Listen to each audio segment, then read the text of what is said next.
Literature festival PLF Ponnani literature fest എന്ന പേരിൽ നടത്തിയത് നാളുകളിലേക്കുള്ള വലിയ ഒരു ചുവടുവെപ്പിൻ്റെ ആദ്യ പടിയായിട്ടാണ് നമുക്ക് എല്ലാവർക്കും ഒത്തൊരുമിച്ച് പൊന്നാനിയെ രാജ്യാന്തര തലത്തിൽ അടയാളപ്പെടുത്തുന്നൊരു ലിറ്ററേച്ചർ ഫെസ്റ്റിൻ്റെ ഇടമായിട്ട് നമുക്ക് മാറ്റേണ്ടതുണ്ട്. പഴയ പൊന്നാനി താലൂക്ക് എന്ന് പറഞ്ഞാൽ അത് 1790 തൊട്ട് 1956 വരെ മദുരാശി സംസ്ഥാനത്തിന്റെ ഭാഗമായ മലബാർ ജില്ലയിലെ പ്രധാനപ്പെട്ട ഒരു താലൂക്കായിരുന്നു പൊന്നാനി. പൊന്നാനിയുടെ സാംസ്കാരിക തനിമ വിളിച്ചോതുന്ന അന്താരാഷ്ട്ര നിലവാരമുള്ള സാംസ്കാരിക ഉത്സവം എല്ലാ വർഷവും സംഘടിപ്പിക്കുമെന്ന് KP നൌഷാദ് അലി. കേരളത്തിന്റെ സാംസ്കാരിക തലസ്ഥാനം യഥാർത്ഥത്തിൽ പഴയ പൊന്നാനി താലൂക്കാണെന്നും അത്രയേറെ സാംസ്കാരിക നായകന്മാർക്ക് പിറവി കൊടുത്ത മഹത്തായ മണ്ണാണ് പൊന്നാനി എന്നും KP നൌഷാദ് അലി പറഞ്ഞു.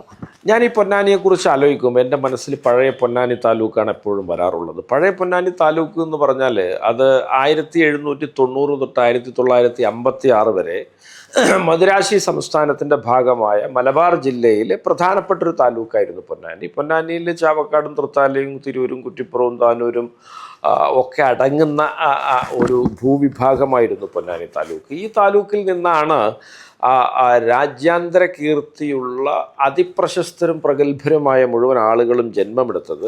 അത് വെട്ടത്ത് പണ്ടൊരു school of mathematics and astronomy ഉണ്ടായിരുന്നു. മേൽപ്പത്തൂർ നാരായണ ഭട്ടതിരിയും യുക്തിഭാസും അതുപോലെ തന്നെ താന്ത്രിക സംഗ്രഹം പോലെയുള്ള യൂറോപ്പ് 2 നൂറ്റാണ്ടിന് ശേഷം കണ്ടുപിടിച്ച പല കാൽക്കുലസിലെയും ആൾജിബ്രയിലെയും കണ്ടുപിടുത്തങ്ങൾ രേഖപ്പെടുത്തിയ പുസ്തകങ്ങളൊക്കെ അടക്കമുള്ള വലിയ ഒരു താന്ത്രിക സാങ്കേതിക ഗണിത വിദ്യാലയം ഈ പറഞ്ഞ തിരൂർ വെട്ടത്തുണ്ടായിരുന്നു. അത് പൊന്നാനി താലൂക്കിലായിരുന്നു. അതുപോലെ തന്നെ ഇവിടെയാണ് അക്കിത്തം ജനിച്ചത്. MT ഉറൂബ്, ഇടശ്ശേരി, നാലപ്പാട്ട് നാരായണ മേനോൻ, ബാലാമണിയമ്മ, കമല, അങ്ങനെ ഒരുപാട് സാഹിത്യ വിശാരദന്മാർ, സാഹിത്യ നഭസിൽ തങ്ങളുടെ കൊടിക്കൂറ ഉയർത്തിപ്പറത്തിയവർ ഒരുപാട് പേര് ജനിച്ച മണ്ണാണിത്. നമുക്ക് ഈ പൊന്നാനിയുടെ ഈ സാഹിത്യ സാംസ്കാരിക ധാര വളരെ കൃത്യമായിട്ട് അടുത്ത തലമുറക്ക് കൈമാറേണ്ടതുണ്ട്.